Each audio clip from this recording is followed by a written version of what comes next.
Guys, आज मैं बहुत परेशान हूँ क्योंकि यहाँ पे हमारी डिग्गी में पानी पीने आए थे टिंटोरे के छोटे छोटे बच्चे और वो ना और हमारी डिग्गी में वो फंस चुके और वो निकल नहीं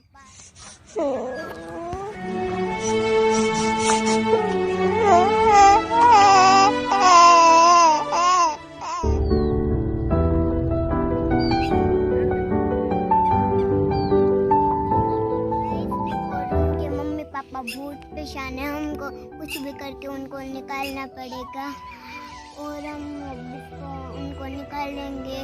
पता नहीं निकल पाएंगे, कुछ नहीं निकल पाएंगे। गाइस, आपको मैं दिखाती हूँ वो टिंटोरे के छोटे छोटे बच्चे।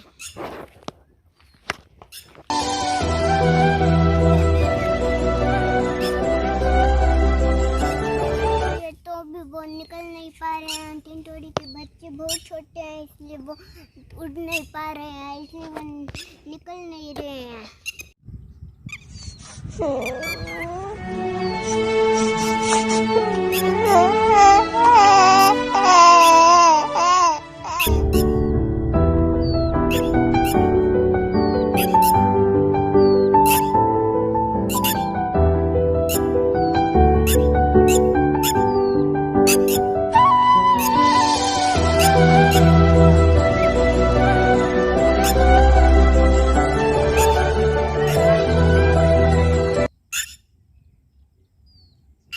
गाइस, इतने छोटे हैं, इनका बर्थडे भी अभी तक नहीं आया है। तो गाइस, मेरी मम्मा इसको निकालने जा रही है।